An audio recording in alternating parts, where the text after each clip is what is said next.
What's up, Thrive Nation? It's Dr. Tiana. If you are new here, welcome. So glad that you found us. I am the CEO of Mended Hope. I'm a coach, mentor, and life strategist helping high impact women overcome life disruption, increase their resilience, and strengthen their walk with God. And so today you have joined us for our weekly check-in. This is our Thrive Nation inspiration. And today I just want to share with you all two connections that you must make when facing a life disruption, okay? So I'm going to make it short and sweet today. So the number one connection that you need to make when you're experiencing a life disruption is a connection with God.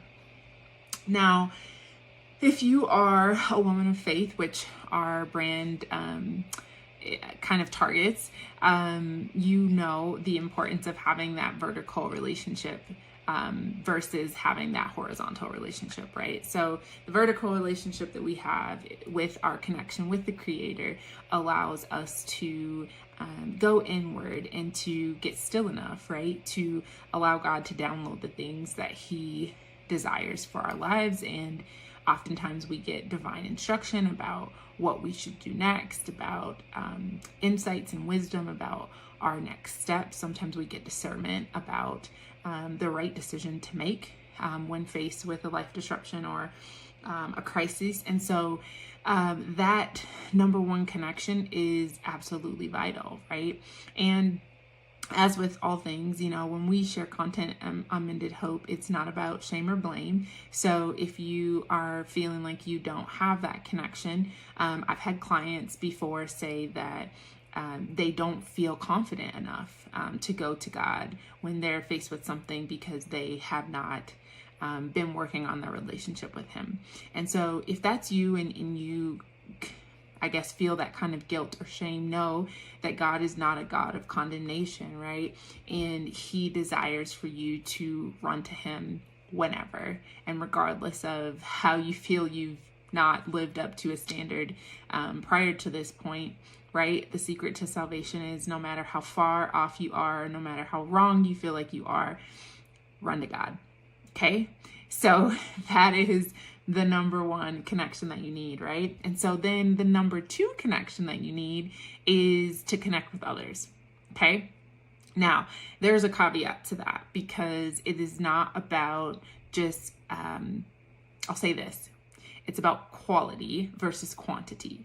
And so in needing to connect after a life disruption, it is understanding the fundamental fact that you are not meant to do this life alone and you are not meant to suffer in isolation. And pain, which often happens when you experience a life disruption, is universal. It is something that we have all felt. And if we have not felt it, as my mom would say, just keep living, right? So it is not a matter of if, it's a matter of when.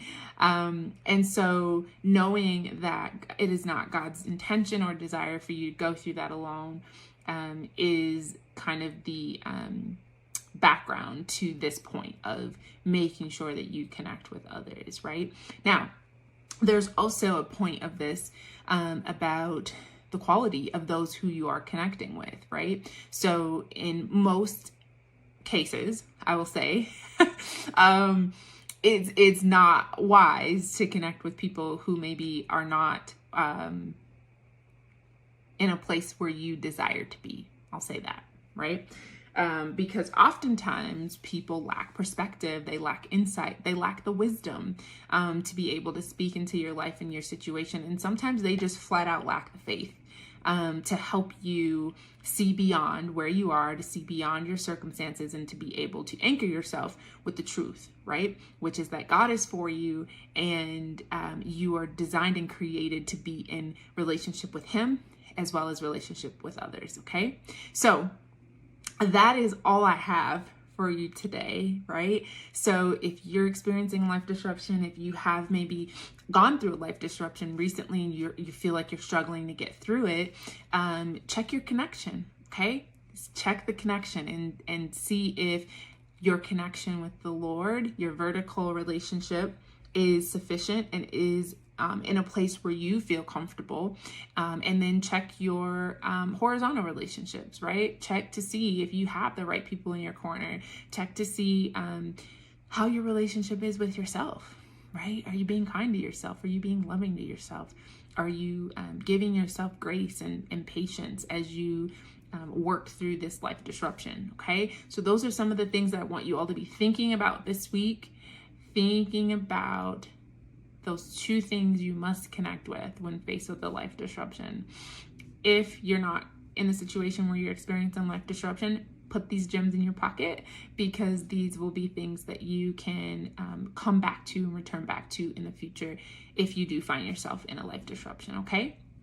Now, that is all I have. So like, share, comment. Let me know if any of this resonates with you. Let me know how your connections are. If you want some connections and you need a tribe, connect with us. Our Thrive Nation women would love to connect with you. We have a private Facebook group. And so you can connect with us there. If you need some support around your relationship with the Lord, you can head to our website, mendedhope.org.